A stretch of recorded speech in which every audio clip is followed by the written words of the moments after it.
Cell Health, reboot your body, omega 3 oil extracted from algae, strong heart, sharp mind, healthier you.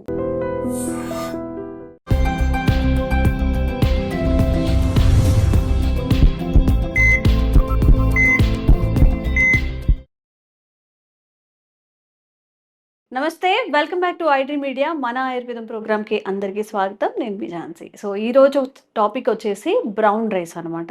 చాలామంది brown rice అనగానే sugar ఉన్న వాళ్ళు తినేది, వాళ్ళకి sugar intake ఎక్కువగా ఉండకుండా ఉండాలి కాబట్టి బ్రౌన్ రైస్ కన్జ్యూమ్ చేస్తారు అని చెప్పి. ఓన్లీ షుగర్ పేషెంట్స్ మాత్రమే కాదు, మిగతా అందరికీ కూడా బ్రౌన్ రైస్ ఎంత మంచిది, ఎలాంటి హెల్త్ బెనిఫిట్స్ వస్తాయి compare to basmati rice, polished rice, వీటన్నిటితో కూడా పోలిస్తే ఈరోజు తెలుసుకుందాం. ప్రస్తుతం అంతా ఉన్నారు చిటిపొట్ల మధుసూదన్ శర్మ గారు. అడిగి బ్రౌన్ రైస్ ప్రాధాన్యత గురించి తెలుసుకునే ప్రయత్నం చేద్దాం. నమస్తే సార్. నమస్తే. సార్, చాలా మందిలో డౌట్స్ ఏంటంటే బ్రౌన్ రైస్ తినాలా, పాలిష్డ్ రైస్ తినాలా, సింగిల్ పాలిష్డ్ రైస్ తినాలా, బాస్మతి రైస్ తింటే మంచిదా, బ్రౌన్ రైస్ బదులు బ్రౌన్ రైస్ తినలేము అన్నప్పుడు బోలెడని డౌట్స్ వస్తాయి. అసలు మనం బ్రౌన్ రైస్ అనేది ఎందుకు తినాలి? ఒకవేళ ఇప్పటి వరకు పాలిష్డ్ రైస్ తిన్నారు, ఒక్కసారి బ్రౌన్ రైస్ తింటే అది అరుగుతుందా, అసలు అంత ఫైబర్ అనేది బాడీ డైజెస్ట్ చేసుకోగలుగుతుందా అనే డౌట్స్ ఉంటాయి చాలా మందిలో. సో మీ ద్వారా ఈ డౌట్స్ అన్ని కూడా క్లారిఫికేషన్ ఇవ్వండి. ఓకేమ్మా. అసలు మనకు రైస్ 3 రకాలుగా దొరుకుతుందమ్మా. White rice, brown rice, basmati rice. So ఈ మధ్య కాలంలో మరి ఈ ఆధునిక నాగరికత ప్రపంచం అని చెప్పేసి మల్లెపూలు లాంటి, ముత్యాలు లాంటి తెల్లటి రైస్ను వాడడం అందరికీ అలవాటు అయిపోయింది. ఆ రైస్ ఆ కలర్ లేకపోతే కూడా తినలేనటువంటి దుస్థితిలో మనకు తెలియని అవగాహన లోపంతో ఉన్నామమ్మా. దానికి అలవాటు పడిపోయాం. సో వైట్ రైస్ అనేది విపరీతంగా వాడుకలు ఉందమ్మా. సో పూర్వకాలం అయితే బ్రౌన్ రైస్ బాగా వాడుకలు ఉండేది. సరే, బాస్మతి రైస్ అనేది యాక్చువల్గా మన దేశానికి సంబంధించినటువంటి కాదమ్మా. ఇది ఇతర దేశాల్లో పండించినారు, క్రమక్రమంగా మన దేశంలోకి వచ్చింది, వాడుకలో మన దేశంలో కూడా ఉంది. సో ప్రధానంగా వైట్ రైస్, బ్రౌన్ రైస్ గురించి ఇప్పుడు మనం మాట్లాడుకుందాం. సో వైట్ రైస్ అనేసరికి మొత్తం బాగా పాలిష్ పట్టేసేసి ఆ రైస్ బియ్యంతోనే మనం అన్నం తయారు చేసుకోవడం కానీ, తర్వాత బియ్యంతో బియ్యం నూక, బియ్యం పిండి వాటి తయారు చేసిన వంటకాలు కానీ తయారు చేసుకొని వాడుకుంటుంటాం. అందులో ఇంచుమించు ఒక కార్బోహైడ్రేట్స్ తప్ప ఏమి ఉండవమ్మా. ఆల్మోస్ట్ కార్బోహైడ్రేట్సే. సో ఆ కార్బోహైడ్రేట్స్ కూడా ఇంచుమించు 75 గ్రాములు, అంటే 100 గ్రాముల వైట్ రైస్లో 75 గ్రాముల కార్బోహైడ్రేట్స్ ఉంటాయమ్మా. సో మొత్తం పాలిష్డ్, రీఫైన్డ్.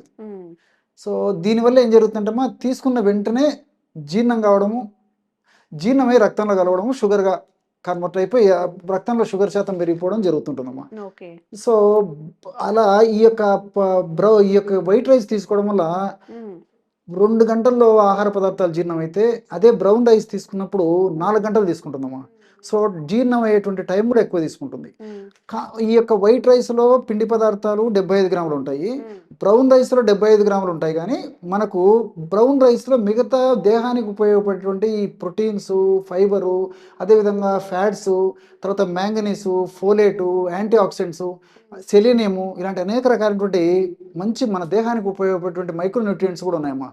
దురదృష్టకరమైనటువంటి అంశం ఏంటంటే ఈ పాలిష్డ్, రీఫైన్ చేసినటువంటి తెల్ల బియ్యంలో ఏమి ఉండవు. దానివల్లనే అనారోగ్యం పాలవుతున్నాం. ఈ సందర్భం వచ్చింది కాబట్టి నాకు మరొక విషయం గుర్తొస్తుందమ్మా. మన పెద్దలను, వృద్ధులను చూస్తున్నట్లయితే, బాగా ముసలి వాళ్ళతో మన ఇళ్లలో ఉన్నటువంటి వాళ్ళని గమనించినట్లయితే వాళ్ళకు ఉన్నటువంటి ఆరోగ్యము 50 సంవత్సరాలు ఉన్నటువంటి వాళ్ళలో ఉండడం లేదమ్మా. సో 50 సంవత్సరాల వాళ్ళని గమనించినట్లయితే 50 సంవత్సరాల పెద్దలకు ఉన్నటువంటి ఆరోగ్యము 25-30 సంవత్సరాలు ఉన్నటువంటి యువకుల్లో ఉండడం లేదు, యువకుల్లో. 25-30 సంవత్సరాల యువకుల్లో ఉన్న ఆరోగ్యంతో పోల్చుకుంటే పిల్లల్లో ఆరోగ్యంగా ఉండడం లేదు. అంటే కారణం ఏంటంటే వాళ్ళు పౌష్టికరమైనటువంటి ఇలాంటి బ్రౌన్ రైస్ లాంటి ఆహారం ఆ రోజుల్లో తీసుకోగలిగినారు కాబట్టి, మరి ఆ పెద్దల కాలం నుంచి కూడా వాళ్ళు తీసుకున్నటువంటి ఆహారం ద్వారా మంచి సంతానం వాళ్ళు పొందగలిగినారు కాబట్టి, కలిగింది కాబట్టి, ఆ సంతానం యొక్క ప్రభావం చేత ఆ సంతానానికి కూడా మంచి బలం ఉండేదమ్మా. సో ఎప్పుడైతే ఈ ఆహారంలో నిస్సారమైనటువంటి ఆహారం తీసుకుంటున్నామో, నిస్సారమైనటువంటి ఆహారం వల్ల కలిగేటువంటి సంతానం కూడా మరి బలహీనంగా తయారైపోయి రోగిష్టి పుట్టగా తయారైనటువంటి పరిస్థితి ఆ యొక్క జనరేషన్లో కూడా కలుగుతుందమ్మా. ఇది మీరు గమనించితే బాగా. రెండవది ఏంటంటే, మరి పూర్వకాలంలో తల్లిదండ్రులు గానీ, ఇంట్లో పెద్దలను గానీ, వృద్ధులను గానీ, పిల్లలు ఈ చిన్నవాళ్ళు చూసుకునేవాళ్ళమ్మా. హ్మ్. ఇప్పుడు రివర్స్ అయిపోయి మరి కొడుకులు, కోడలను కూడా పెద్దలు వాళ్ళ ఆరోగ్య పరిరక్షణలో చూసుకొని పెద్దలు తల్లిదండ్రులు, అత్తమామలు చూసుకోవాల్సిన రోజులొచ్చినాయమ్మా. ఆ! రివర్స్ అయిపోయిందమ్మా. దీనికి కారణం అంటే పుష్టికరమైన ఆహారం తీసుకోలేకపోవడం హ్మ్. అనమాట. హ్మ్. మనం తీసుకునేటువంటి ఆహారంలో కూడామా హ్మ్. ఇంచుమించు ఉదయం నుంచి రాత్రి వరకు కూడా పిండి పదార్థాల ఆహారమే తీసుకుంటున్నాం. మరి ఈ పిండి పదార్థాల ఆహారం కూడా ఇటు కంబైన్డ్‌గా కాంప్లెక్స్ పిండి పదార్థాలైతే ఉపయోగపడతాయి తప్ప, పూర్తి పిండి పదార్థాలు తినడం వల్లనే ఈ ప్రాబ్లమ్స్ జరుగుతున్నాయి. హ్మ్. అదే నాణానికి ఒక వైపమ్మ, ఒక కోణం. రెండోదేంటంటే క్యాలరీస్ పరంగా చూసుకున్నట్లయితే white rice, brown rice 345, 350 calories ఉంటాయమ్మా. హ్మ్. జనరల్‌గా రెండొకటి. హ్మ్. గ్లైసెమిక్ ఇండెక్స్ వరకు చూసుకున్నట్లయితే గ్లైసెమిక్ ఇండెక్స్ వైట్ రైస్‌కి 70 ఉంటుంది. హ్మ్. సో, ఈ బ్రౌన్ రైస్‌కి 50 ఉంటుందమ్మా. సో, గ్లైసెమిక్ ఇండెక్స్ ఏంటంటే తీసుకున్నటువంటి పదార్థము వెంటనే బ్లడ్‌లో కలవడం. ఓకే. సో, ఈ వైట్ రైస్ త్వరగా బ్లడ్‌లో కలిసిపోతుంది హ్మ్. జీర్ణమైపోయి. హ్మ్. కానీ బ్రౌన్ రైసు నేను చెప్పాను కదమ్మా! ఈ ఫైబర్ ఇలాంటివి ఉండడం చేత నిదానంగా హ్మ్. కలుస్తుంటుందనమాట. హ్మ్. అట్లే సరే బ్రౌన్ రైస్ గురించి ఇప్పుడు మీరు అడిగారు కాబట్టమ్మా, బ్రౌన్ రైస్ గురించి కాస్త డీటెయిల్‌గా చెప్తాను చూడండమ్మా. హ్మ్. ఎందుకు మనకు బాడీకి మంచిది, ఓకే. షుగర్ పేషెంట్స్ కూడా ఎందుకు మంచిది కూడా చెప్తానమ్మా. హ్మ్. అసలు షుగర్ పేషెంట్స్ కూడా చాలామంది చాలా రకాల సందేహాలుంటాయి. తినొచ్చా? తినకూడదా? ఎలాంటి రైస్ తీసుకోవాలి? ఎంత ప్రమాణంలో తీసుకోవాలి? ఏ టైంలో తీసుకోవాలి? ఎలాంటి రైస్‌ను ఏ పద్ధతిలో ఉడికించి తీసుకోవాలి? అదేవిధంగా అలాగే తీసుకుంటే అరగకపోతే పరిస్థితులేంటి? ఇలాంటివన్నీ గూడా మామూలు వాళ్ళతో పాటు షుగర్ వాళ్ళు మరీ ఆలోచన చేస్తుంటారమ్మా. అవును. సో, ఈ యొక్క బ్రౌన్ రైస్‌లో ప్రోటీన్స్ 100 గ్రాముల బ్రౌన్ రైస్‌లో ప్రోటీన్స్ 8 గ్రాములు ఉంటాయమ్మా. ఫైబర్ 1.5 గ్రామ్స్ ఉంటుంది. అదేవిధంగా ఫ్యాట్స్ 1.5 గ్రామ్స్ ఉంటాయి. అదేవిధంగా మ్యాంగనీసు, సెలెనియము, ఫోలేటు ఇంతకుముందు చెప్పినట్టు ఇవన్నీ యాంటీ ఆక్సిడెంట్స్ ఇవన్నీ ఉంటాయమ్మా. హ్మ్. సో, ఈ ఫైబర్ ఎక్కువగా ఉండడం ప్రోటీన్ ఉండడం చేత బాడీలో దృఢత్వం గానీ, కండరాలకు దృఢత్వం గానీ, మంచి హార్మోన్స్ ఉత్పత్తి అయ్యేదానికి గానీ, అదేవిధంగా బాడీలో రెసిస్టెన్స్ పవర్ ఉండేదానికి కానీ ఈ యొక్క ప్రోటీన్స్ ఉపయోగపడతాయి. సరే రెండవది అంటే ముఖ్యంగా ఫైబర్ అమ్మా. ఈ ఫైబర్ ఉన్నటువంటి ఈ యొక్క బ్రౌన్ రైస్‌ని మనం ఆహార రూపంలో తీసుకోవడం వల్ల అంటే రైస్ రూపంలో గానీ, లేకపోతే పిండిలో ఏమన్నా తయారు చేసుకొని మనం ఇంకొక పద్ధతిలో తీసుకోవడం వల్ల గానీ, ఈ యొక్క బ్రౌన్ రైస్‌ను తీసుకోవడం వల్ల ఏం జరుగుతుందంటే అందులో ఉన్నటువంటి ఫైబర్ వల్ల తీసుకున్నటువంటి ఆహారం త్వరగా జీర్ణం కాకుండా, హ్మ్. త్వరగా ఆ యొక్క ప్రభావము చక్కెరగా మారకుండా, రక్తంలో కలవకుండా ఉంటుందమ్మా. ఓహ్! సో, బ్లడ్ షుగర్ త్వరగా పెరగకుండా ఉంటుందనమాట. హ్మ్. రెండవదేంటంటే, మరి ఈ వెయిట్ ఉన్నటువంటి వాళ్ళలో ఆహారం తీసుకుంటుంటారు, అరిగిపోతుంటుంది, మళ్ళా ఆకలైతుంటుంది, మళ్ళా ఆహారం తీసుకుంటుంటారు. అదంతా ఫ్యాట్ కింద మారిపోతుంటుంది. హ్మ్. సో, ఈ బ్రౌన్ రైస్ తీసుకోవడం వల్ల ఏమైతుందంటే, హ్మ్. జీర్ణం కావడం నిదానం అవుతుంది కాబట్టి, వాళ్ళకి త్వరగా ఆకలి కాదు. త్వరగా ఆకలి కాకపోతే ఆహారం మీద ధ్యాస ఉండదు. ఆహారం మీద ధ్యాస ఉండకపోతే ఆహారం ఎక్కువ తీసుకోరు. హ్మ్. చైన్ చూడండమ్మా ఎంత ఓకే. ఇదిగొస్తుందో. ఓకే. అదొకటి. రెండోదేంటంటే, ఈ యొక్క బ్రౌన్ రైస్ మరొక ప్రత్యేకత ఏంటంటే, ముఖ్యంగా షుగర్ వ్యాధిగ్రస్తులమా, వీళ్ళకు ఈ కొలెస్ట్రాల్ విపరీతంగా పెరిగిపోతుంటదమ్మా. హైపర్ లిపిడీమియా అంటారనమాట. హ్మ్. సో, బ్రౌన్ రైస్‌లో ఉన్నటువంటి ఈ యొక్క ఫైబర్ ప్రభావం చేత, ఆ షుగర్ పేషెంట్స్‌లో కొలెస్ట్రాల్ పెరగకుండా ఉంటుంది. హ్మ్. ముఖ్యంగా చెడు కొలెస్ట్రాల్ అమ్మా. అంటే మంచి కొలెస్ట్రాల్ హెచ్‌డీఎల్ బాగా పెరుగుతుంటుంది. చెడు కొలెస్ట్రాలు, వీఎల్‌డీఎల్ అదేవిధంగా ట్రైగ్లిజరైడ్స్, ఎల్‌డీఎల్ అనేటువంటి చెడు కొలెస్ట్రాల్ పెరగకుండా ఉంటాయన్నమాట. ఓకే. ఇది బెనిఫిట్. హ్మ్. రెండోదేంటంటే ఈ యొక్క మ్యాంగనీస్. ఈ యొక్క మ్యాంగనీస్ ప్రభావం చేత ఎనర్జీ ప్రొడక్షన్‌కి ఉపయోగపడుతుందమ్మా. హ్మ్. సో, ఈ షుగర్ పేషెంట్స్‌కి మరి ఆహారం టయానికి తీసుకున్నా, మందులు వాడుతున్నా విపరీతమైన నీరసం, నిస్త్రాణకు గురైపోతుంటారు. అవును. సో, ఇందులో ఉన్నటువంటి మ్యాంగనీస్ ఎనర్జీ ప్రొడక్షన్‌కి బాగా ఉపయోగపడుతుంది. హ్మ్. అదేవిధంగా దీంట్లో సెలెనియం అనేటువంటి పదార్థం ఉందమ్మా.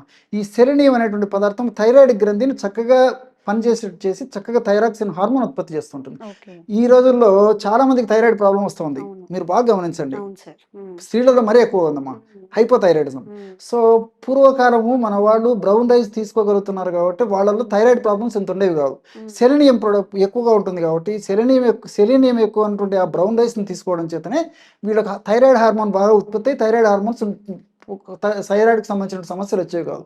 కానీ మరి ఇలాంటివి పోవడం చేతనే ఎక్కువ శాతం మందిలో థైరాయిడ్ హార్మోన్ వచ్చేందుకు ఈ యొక్క బ్రౌన్ రైస్ తీసుకోకపోవడం కూడా ఒక కారణంగా చెప్పుకోవచ్చమ్మా. హ్మ్. అదేవిధంగా సెలెనియం యొక్క మరొక గుణం ఏంటంటే స్పెర్మ్ క్వాలిటీని పెంచుతుంది. హుహు. సో, ఈ రోజుల్లో మరి పెళ్ళయిన తర్వాత కూడా చాలా సంవత్సరాలు కూడా సంతానం కల కలగకపోవడం చాలా మందిని గమనిస్తున్నాము. హ్మ్. సో, పురుషుల కారణాల పరంగా చూస్తున్నట్లయితే పురుషుల్లో స్పెర్మ్ ప్రొడక్షన్‌కి ఈ యొక్క సెలెనియం ఉపయోగపడుతుందనమాట. హ్మ్. మరి ఎప్పుడైతే సెలెనియం రహితమైనటువంటి అలాంటి ఆహారాన్ని తీసుకుంటున్నామో వీళ్ళకి స్పెర్మ్ జనరేషన్ సరిగ్గా ఉండదు. శుక్రకణాలలో చైతన్యం సరిగ్గా ఉండదు. శుక్రకణాల సంఖ్య సరిగ్గా తయారు కాదమ్మా. హ్మ్. సో, దీనివల్ల గూడా మరి ఈ యొక్క సమస్యలు కలుగుతుంటాయి. కాబట్టి సెలెనియం ఉన్నటువంటి ఆహారం తీసుకోవడం వల్ల ఇలాంటి మల్టిపుల్ బెనిఫిట్స్ కూడా ఉంటుంటాయన్నమాట. ఓకే. అట్లే విటమిన్ ఈ కూడా ఉంటుందమ్మా ఇందులో. సో ఈ విటమిన్ ఈ ఉండడం వల్ల ఈ కణాల తయారీకి, కణాలు ఆరోగ్యవంతంగా ఉండేందుకు చాలా చక్కగా ఈ విటమిన్ ఈ ఉపయోగపడుతుంది. తర్వాత ఫోలేట్ అని చెప్పేసి పదార్థం ఉంటుందని చెప్పాను కదమ్మా.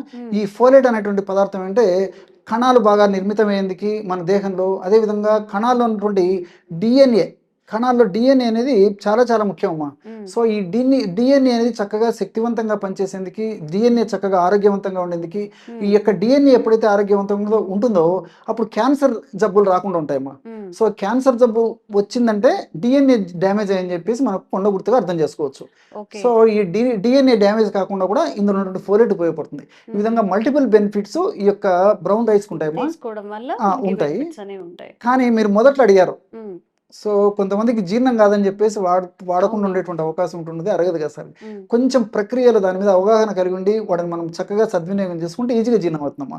ఎలాగంటే బ్రౌన్ రైస్ వాడేటప్పుడు ఏం చేయాలంటే కాస్త సేపు నానబెట్టాలమ్మా, 2-3 గంటల సేపు నానబెట్టాలి.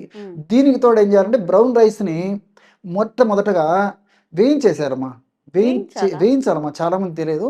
అప్పుడు ఆ గురుత్వం తగ్గిపోయి ఈజీగా జీర్ణమయ్యేటువంటి పరిస్థితి ఏర్పడుతుంది. అంటే ఈజీగా జీర్ణమైతే త్వరగా బ్లడ్లో కలవడం అని కాదు, కానీ కంఫర్టబిలిటీ. సో ఆ విధంగా వేయించేసి చల్లారిన తర్వాత 2-3 గంటల సేపు నానబెట్టేసేసి ఆ విధంగా చేసుకున్నటువంటి బ్రౌన్ రైస్ ద్వారా అన్నం వండుకోవాలి. అదే బ్రౌన్ రైస్ ద్వారా మరి ఈ యొక్క పిండి కానీ నూకలు కానీ తయారు చేసుకుని కిచిడీలు ఇలాంటివి కూడా తయారు చేసుకోవచ్చు. సో ఈ పద్ధతిలో తయారు చేసుకోవడం వల్ల ఎలాంటి ఇబ్బంది ఉండదు. దీంతో పాటు ఇలాంటి బ్రౌన్ రైస్ వాడేటప్పుడు కూడా ఆకుకూరలు, కూరగాయలు ఎక్కువ వాడాలమ్మా. ఈ యొక్క ప్రమాణాన్ని తగ్గించుకొని ఆకుకూరలు, కూరగాయల ప్రమాణం డబల్ 3 వేసుకున్నా తప్పలేము, 3-4 వేసుకున్నా బ్రౌన్ రైస్ ఉన్నటువంటి మనకు మల్టిపుల్ బెనిఫిట్స్ అన్ని మనకు చేకూరుతాయి. తర్వాత మరి ఈ యొక్క కార్బోహైడ్రేట్స్ కొద్ది గొప్ప ఇందులో ఉన్నటువంటి కార్బోహైడ్రేట్స్ యొక్క దుష్ప్రభావం కూడా మన బాడీలో ఉండకుండా ఉండేందుకు ఈ యొక్క ఇందులో ఉన్నటువంటి మిగతా పదార్థాలని కూడా సదా మనల్ని కాపాడుతుంటాయి. ఓకే, సో ఇన్ని బెనిఫిట్స్ ఉన్నాయండి బ్రౌన్ రైస్ తినడం వల్ల. ఎవరైనా కానీ బ్రౌన్ రైస్ని స్కిప్ చేస్తున్నా కానీ ఈ వీడియో ద్వారా మీకు ఒక అవగాహన అయితే వచ్చి ఉండొచ్చు, ఎందుకు మనం బ్రౌన్ రైస్ని తినాలి అండ్ ఎలా తినాలి. డైజెస్ట్ అవ్వని వాళ్ళకు కూడా టిప్స్ ద్వారా, అంటే ఈజీ టిప్స్ ద్వారా దాన్ని కొంచెం డ్రై రోస్ట్ చేసేసుకొని చల్లారాక కొంచెం నానబెట్టేసుకొని వండే ముందు వండుకుంటే చక్కగా ఉంటుందట. తప్పకుండా ట్రై చేయండి. Thank you sir. నమస్తే. Sir, one life lesson what medicine has taught you. Whatever you can do without expecting. But I really believe మన పాజిటివ్ యాటిట్యూడ్ ఉంటేనే మనం ఏదైనా సాధించగలం. గట్ ని మనం కరెక్ట్ గా డీల్ చేసినట్లయితే అది మనకి పాజిటివ్ హార్మోన్స్ ని రిలీజ్ చేస్తుంది. షుగర్ వచ్చిన వాళ్ళ పరిస్థితి ఏంటి? పొట్ట దగ్గర పెరిగితే దాన్ని ఆండ్రాయిడ్ అంటారు, ఆండ్రాయిడ్ ఫోన్ కదా. అసలు థాట్స్ ఎందుకు వస్తాయి? బ్రెయిన్ డెడ్ అంటే దానికి ప్రపంచం అంతా కూడా కొన్ని నిర్దిష్టమైనటువంటి లక్షణాలు ఉంటాయి. మానసికంగా ధైర్యంగా ఉంటే క్యాన్సర్ జయించవచ్చు. You are a doctor for a cause sir, అంతే. వాళ్ళకి వచ్చిన ఆదాయం కాకుండా ఫ్రీ సర్వీస్ ఎంతమందికో చేస్తుంది.